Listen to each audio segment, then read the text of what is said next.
எல்லா குடும்பத்திற்கும் 10,000 ரூபாய் வழங்கப்படும் என்றும், பெண்களுக்கு மாதந்தோறும் 1000 ரூபாய் வழங்குவதை 2000 ரூபாய் வழங்கப்படும் என்றும், மகளிருக்கு தற்போது நகர பேருந்தில் கட்டணம் இல்லாமல் பயணம் செய்கின்றார்கள். இனி அதிமுக ஆட்சிக்கு பிறகு ஆண்களும் கட்டணம் இல்லாமல் நகர பேருந்தில் பயணம் செய்யலாம். வீடு இல்லாத அனைத்து ஏழை குடும்பங்களுக்கும் தரமான வீடு கட்டி தரப்படும். அம்மா இருசக்கர வாகனம் 5 லட்சம் பேர்களுக்கு வழங்கப்படும். ஒவ்வொரு அம்மா இருசக்கர வாகனம் வாங்குவதற்கு 25,000 ரூபாய் மானியம் வழங்கப்படும். முதியோர் உதவித்தொகை 2,000 ரூபாயை உயர்த்தி வழங்கப்படும். இளைஞர்கள் மாணவர்கள் வங்கியில் வைய கடன் தள்ளுபடி செய்து கொண்ட நடவடிக்கை எடுக்கப்படும். வாழ்வாதார உதவியாக ஆண்டுக்கு 3 கேஸ் சிலிண்டர் ஒவ்வொரு குடும்பத்திற்கு வழங்கப்படும். தற்போது இல்லத்தரசின் பணிச்சுமையை குறைக்க அரிசி குடும்ப அட்டைதாரருக்கு குளிர்பதன பெட்டி ஃப்ரிட்ஜ் விலையில்லாமல் வழங்கப்படும். குடும்ப அட்டைதாருக்கு தற்போது வழங்கி வரும் விலையில்லா அரிசியோடு 1 கிலோ பருப்பு 1 லிட்டர் சமையல் எண்ணெய் விலையில்லாமல் அனைத்து குடும்ப அட்டைக்கும் வழங்கப்படும்.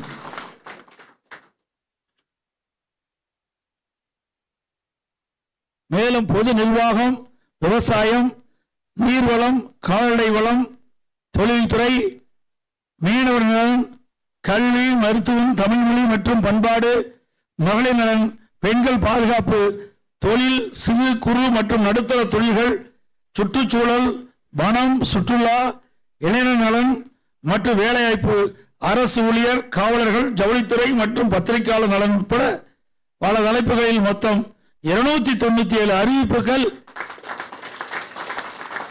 இன்றைய தினம் அனைத்து இந்திய அண்ணா திராவிட முன்னேற்ற கழகத்தின் சார்பாக வெளியிடப்படும் என்ற மகிழ்ச்சியான செய்தி இந்த நேரத்தில் தெரிவித்துக் கொள்கின்றேன்.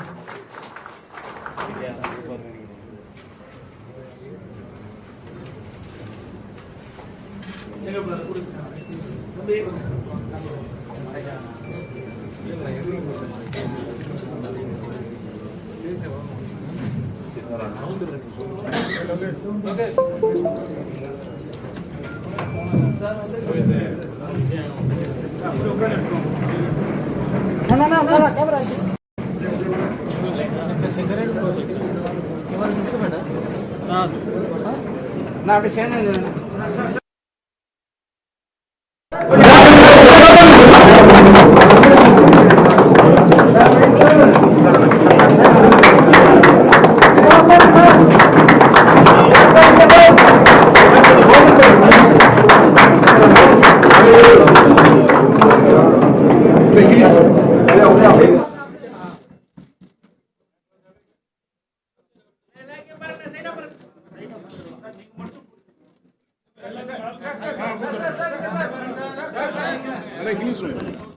English.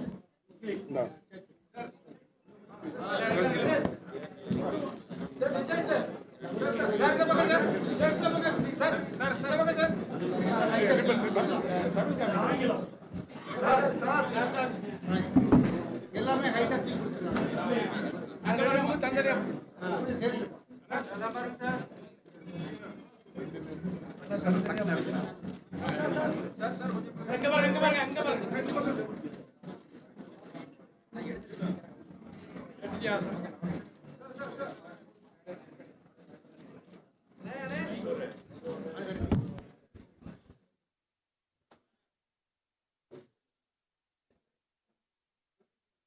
தலைமை கழகத்தால்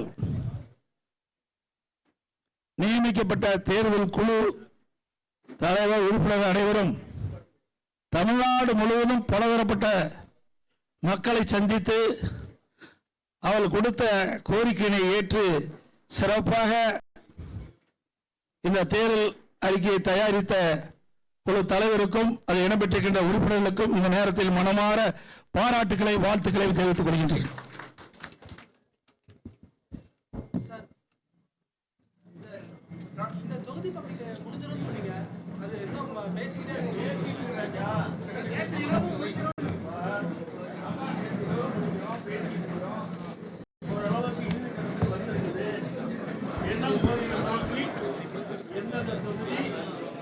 எங்களுடைய கூட்டணியில் அங்கம் வைக்கின்ற கட்சிகளுக்கு ஏற்கனவே எந்தெந்த தொகுதி என்று நிர்ணயிக்கப்பட்டு அறிவிக்கப்பட்டுவிட்டது. அந்த தொகுதியுடைய விவரம் என்ன 2 நாட்களில் அறிவிக்கப்படும். தொகுதி அறிவிச்ச பிறகுதான வேட்பாளர் அறிவிப்போம். நாள் இல்லையே, பிரச்சாரம் வேற, தொகுதியில் அறிவிக்க அது பாட்டுக்கு அது நடக்கும், இது பாட்டுக்கு இது நடக்கும். இங்க பக்கமா அதுதான் இருக்குது. ஏன்னா என் ஊர்ல, எங்க ஊர்ல சேலத்தில் இருக்கும்போது நாங்க தேர்ந்தெடுத்து போனோம்.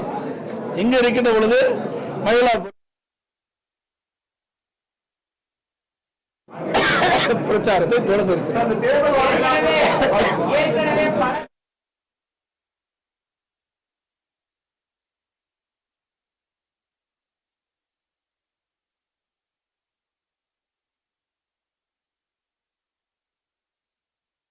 இல்ல, நிதி ஆதாரத்தை எப்படி பெருக்குன்னு கேளுங்க. நிதி ஆதாரத்தை சரியான முறையில் பெருக்கும்.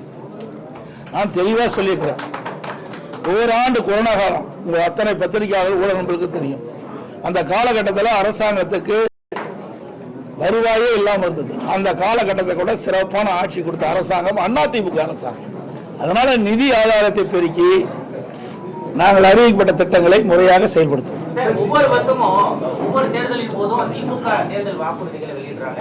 வெளியிடும் போதெல்லாம் என்ன சொல்றாங்கன்னா, திமுகவுடைய தேர்தல் அறிக்கை தான் அந்த தேர்தலில் கதாநாயகன் அப்படின்னு. இப்ப யார் கதாநாயகன்? அனைத்து இந்திய அண்ணா திராவிட முன்னேற்ற கழகம் கதாநாயகன். அதை மாற்றக்கூடிய அளவுக்கு அதிமுகவுடைய தேர்தல் வாக்குறுதி இப்பதான் நாங்க அறிவிச்சிருக்கிறோம்ல. மாற்றது போறதுல இல்ல, மக்களுக்கு எது சரி, எந்த அறிவிப்பை கொடுத்தா மக்களிடத்துல போய் சேரும், அதனால மக்களுக்கு நன்மை கிடைக்கும் தான் பார்க்கணும். ஆனா திராவிட முன்னேற்ற கழகம் சுமார் 525 அறிவிப்புகள் வெளியிட்டன.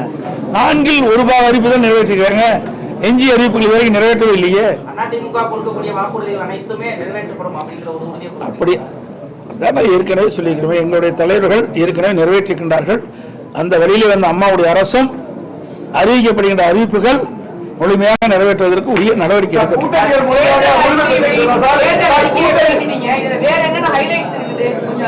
அதெல்லாம் உள்ள படிச்சு பாருங்க. 297 அறிவிப்புகள் கொடுக்குறோம். படிச்சு பார்த்துட்டு நீ கேட்க மாட்டேன்.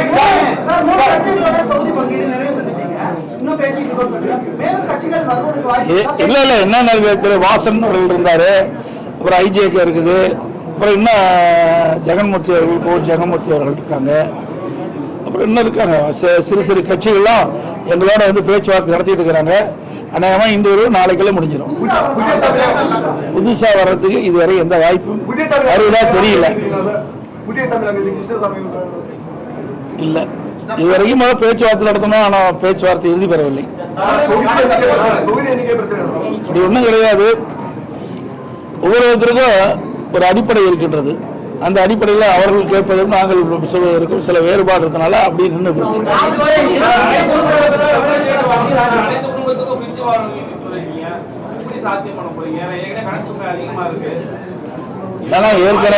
நான் ஏற்கனவே தெளிவாக சொல்லிவிட்டேன். அனைத்து இந்திய அண்ணா திராவிட முன்னேற்ற கழக அரசு ஆட்சி செய்த பொழுது கொரோனா காலம், ஓராண்டு அரசுக்கு வருவாய் இல்லாமல் இருந்தது. அந்த காலகட்டத்தில் கூட ஒரு சிறப்பான ஆட்சி கொடுத்த அரசாங்கம் அதிமுக அரசு. வருவாய் இல்லாத போது ஒரு சிறப்பான ஆட்சி கொடுத்தோம். வருவாய் இருக்கின்ற போது இந்த திட்டங்களை எல்லாம் முழுமையாக நிறைவேற்றி தருவோம்.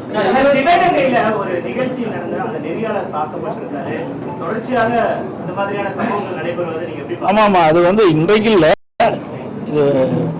இது பல தடவை செய்தியாளர்களை வந்து திராவிட முன்னேற்ற கழகம் தாக்கப்படுவது இயல்பா இருக்குது. இது வன்மையாக கண்டிக்கத்தக்கது.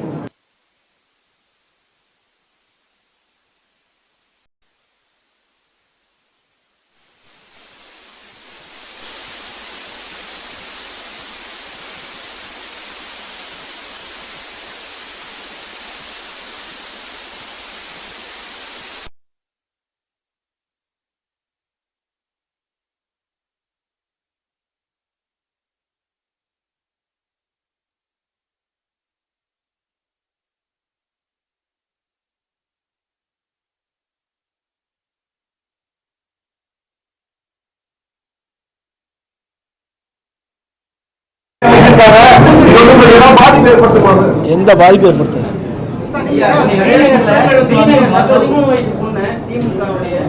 நிர்வாகி வந்து பாலியல் பலாத்காரம் பண்ணியிருக்காரு. கடந்த வாரம் கிருஷ்ணகிரி சூளகிரியில் 2.5 வயசு குழந்தைய பலாத்காரம் பண்ணியிருக்காரு. வாரத்துல 3 திமுக நிர்வாகிகள் இதையெல்லாம் கண்டித்து தான் நாங்கள் போராட்டம் நடத்தணும். இன்றைக்கு தமிழகத்தில் நிலவுகின்ற இப்படிப்பட்ட சம்பவங்கள்லாம் கண்டித்து அனைத்து இந்திய அண்ணா திராவிட முன்னேற்ற கழகத்தின் சார்பாக சென்னையிலே என்னுடைய தலைமையில் நடைபெற்றது.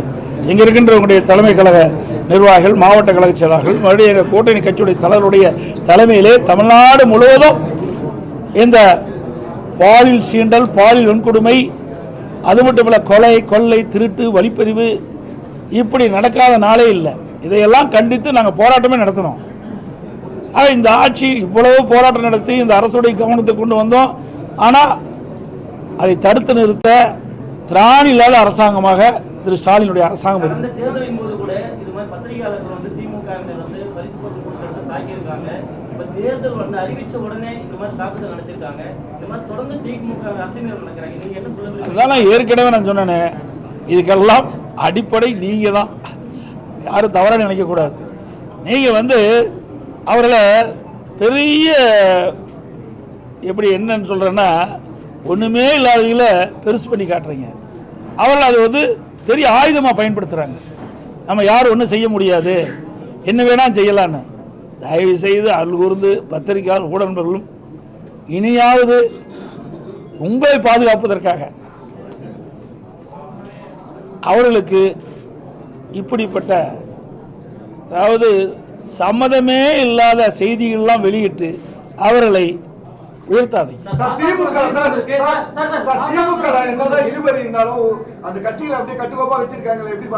எங்க கட்டுக்கோப்பா இருக்குது? 25 நாளா பத்திரிகையில டெய்லி அதால ஓடிட்டு இருக்குது. சொல்றத கேளுங்க. இது கூட்டணி எத்தனை தடவை பத்திரிகை உங்க பத்திரிகை ஊடகத்திலும் பேசிட்டு இருக்கிறீங்க. தயவு செய்து இப்படி அதுதான் சொல்றேன், இப்படி பேசி தான் அவரை வளர்த்திட்டு இருக்கிறீங்க.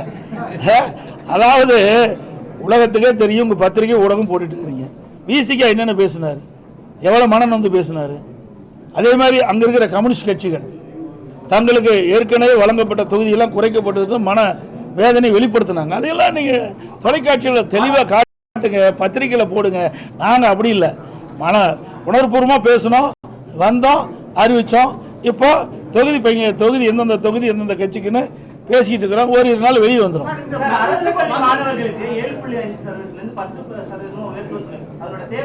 அதாவது இது பெரிய வரவேற்பு கிடைச்சிருக்குது மக்களிடத்துல. இன்றைக்கு அரசு பள்ளியில் படிக்கின்ற மாணவர்கள் பெரும்பாலும் ஏழை குடும்பத்தை சேர்ந்தவர்கள், அதோட நடுத்தர குடும்பத்தை சேர்ந்தவர்கள். அவருடைய கனவு, அந்த மாணவருடைய கனவு எப்படியாவது மருத்துவர் ஆக வேண்டும் என்று அந்த அடிப்படையில் தான் இப்பொழுது இதுவரை சுமார் 3000க்கு மேற்பட்ட மாணவர்கள் இந்த 7.5% உள் இடஒதுக்கீட்டில் இடம் கிடைச்சி இன்றைக்கு மருத்துவக் கல்வி கிடைச்சிருக்குது. இது கிராமத்திலிருந்து நகரம் வரை அரசு பள்ளியில் படிக்கின்ற மாணவர்களுக்கு ஒரு கிடைக்கப்பட்ட மிகப்பெரிய பாக்கியம். ஆகவே அங்கே வரவேற்பு இருக்கிறதுனால அதை சற்று 2.5% உயர்த்தி இருக்கிறோம். அதெல்லாம் நீங்க படிச்சு பாருங்க, நல்லா இருக்காண்ணா. அதான் நான் நீ அதுக்கு தானே தேர்தல் அறிக்கை கொடுத்துருக்குறோம். எல்லாமே சொல்லிட்டு அதுல அர்த்தமே இல்லாத போயிருக்கு.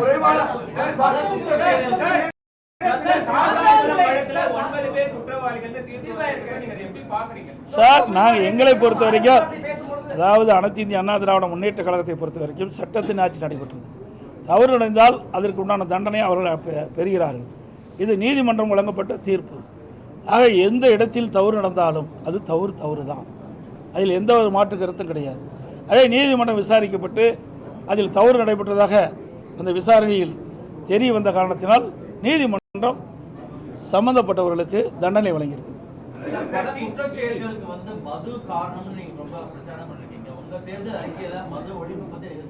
மது அதான் ஏற்கனவே சொல்றது, அதிமுக கடந்த காலத்தில் வரைக்கும் அந்த மது கடைகளை படிப்படியாக குறைக்க நாங்கள் இந்த தேர்தல் அறிக்கையில் கூட இருக்குது.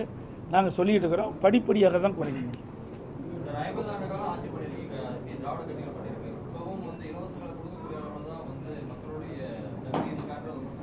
அதாவது எல்லா மக்களும் பணக்காரராக இருந்துட முடியாது. மக்களுக்கு சேவை செய்த ஒரு அரசாங்கத்தினுடைய கடமை. அதுக்காக தான் அரசாங்கத்தை மக்கள் தேர்ந்தெடுக்கிறாங்க. இருக்கின்ற சூழ்நிலையை கருத்தில் கொண்டு அவர்களுக்கு ஒரு நல்ல மகிழ்ச்சியான ஒரு வாழ்க்கை கொடுப்பதான ஒரு நல்ல அரசியலுடைய கடமை. அந்த அடிப்படையில் தான் நாங்கள் இந்த அறிவிப்பெல்லாம் கொடுத்துருக்குறோம். கடந்த முறை போட்டியிட்டதை விட குறைவான தொகுதிகள் கொடுத்தாலும் மதவாத சக்திகள் வந்துடக்கூடாது, பாஜக வரக்கூடாது சொல்லிட்டு நாங்கள் திமுக கூட்டணியில் இருக்கிறோம் பேட்டி கொடுக்குறோம். இப்போ திமுகவே பாரதிய ஜனதா கூட்டணி இருந்தா அதுக்கு என்ன சொல்றீங்க? திமுகவே பாரதிய ஜனதா கூட்டணி இருந்தா இல்லையா? இதே விடுதலை சிறுத்தை பாரதிய ஜனதா கட்சியோட கூட்டணி இருந்தாங்களா இல்லையா? எல்லா அரசியல் காழ்ப்புணர்ச்சியின் காரணமாக பேசுவது.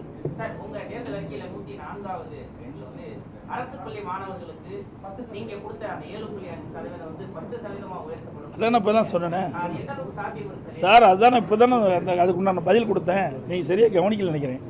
ஏற்கனவே கிராமத்திலிருந்து நகரம் வரை அரசு பள்ளியில் படிக்கின்ற மாணவர்கள் பெரும்பாலும் ஏழை மாணவர்கள், அதாவது நடுத்தர குடும்பத்தைச் சேர்ந்தவர்கள். அந்த மாணவருடைய கனவு மருத்துவராக வேண்டும் என்று, அந்த கனவை நனவாக வேண்டும் என்ற அடிப்படையில் தான் 7.5% உள்ளீடு ஒதுக்கீடை கொண்டு வந்து நடைமுறைப்படுத்தப்பட்டு இன்றைய தினம் சுமார் 3000 பேர் மருத்துவக் கல்வி கிடைச்சிருக்குது. இன்றைக்கு அந்த மக்களிடத்திலும் மாணவரிடத்திலும் மிகப்பெரிய வரவேற்பு காலத்தில் இன்றைக்கு 2.5% உயர்த்தப்பட்டிருக்கு. மற்ற படிப்பு ஏற்கனவே அறிவிச்சிட்டாங்கல்ல. முக்கியமாக மருத்துவ படிப்பு, மற்ற படிப்புல இருக்குது இல்லை, அப்போ அறிவிச்சிருக்காங்க. கடந்த தேர்தலில் 179 இடங்கள்ல அதிமுக போட்டியிடுது. இப்போ நம்ம கைவசமே தொகுதி கணக்கு போக 178 தான். அப்போ 170 கூட தான் நீங்கள் போட்டியிடுற மாதிரி இருக்கீங்கன்னா இது ஒரு பின்னடைவு இல்லையா? பின்னடைவு முன்னடைவுலாம் கிடையாது. திமுக எப்படி இருக்குது? நாங்கள் இப்படி இல்லை. திமுக நிலை என்ன சார்? சூழ்நிலைக்கு தகுந்த மாதிரி தான் கூட்டணி அமைக்கப்படும். இது அதிகம் போட்டியிடுறது கம்மி போட்டியிடுறதெல்லாம் கிடையாது. இன்றைக்கு திமுக தலைமையில் ஒரு கூட்டணி அமைச்சிருக்காங்க. எத்தனை கட்சி இருக்குது? அப்படி பார்க்கும்போது அவங்களுக்கு எத்தனை கட்சி வரப்போகுது? எத்தனை இடத்துல அவர்கள் போட்டியிட முடியும்? அதாவது சூழ்நிலைக்கு தகுந்த மாதிரி நம்ம கூட்டணி அமைக்கிறோம். அந்தந்த கட்சிக்கு நிலை கருதி அவர்களுக்கு சட்டமன்ற இடங்கள் வழங்கப்படுகிறது, தொகுதி பங்கில் வழங்கப்படுகிறது. சார், அதிமுக மட்டும்தான் சாதாரணமா இருக்கக்கூடிய தொண்டர்கள் வேட்பாளர்களாக வர முடியும். இந்த முறை வேட்பாளர்கள் எப்படி இருப்பாங்க? அதெல்லாம் அறிவு பின்னாடி பாருங்க. வேட்பாளர் குமாரியாக இருப்பாங்க. வேட்பாளர் அறிவிப்பு நாளைக்கு இருக்குன்னு சொல்லி ஒரு தகவல் சொல்றாங்க. அந்த மாதிரியான அறிவிப்பு அதாவது அதான் நாங்கள் வேகமாக சென்று கொண்டிருக்கின்றோம். பார்த்தீங்க, நேற்று அறிவிச்சு கொடுத்தோம், இன்னைக்கு வந்து தேர்தல் அறிக்கை வெளியிட்டுட்டோம், நாங்கள் பிரச்சாரத்தையும் தொடங்கிக்கிட்டோம். இப்பொழுது வந்து வேகமாக துரிதமாக ஏற்கனவே எங்களுடைய கூட்டணியில் அங்கமைக்கின்ற கட்சிகளும் எத்தனை தொகுதி என்று அறிவிக்கப்பட்டு விட்டது. அந்த தொகுதியினுடைய விவரங்கள் இப்பொழுது பேச்சுவார்த்தை நடந்து கொண்டிருக்கின்றது. இதை முடிவு செய்தவுடன் உடனடியாக எங்களுடைய கூட்டணியில் அங்கமைக்கின்ற கட்சிகள் அனைத்துமே அவர் கட்சியின் சார்பாக வேட்பாளர் அறிவிக்கப்படுவார். அனைத்து ஊடகங்களுக்கும் பத்திரிகை நண்பர்களுக்கும் நன்றி. நன்றி. இதெல்லாம்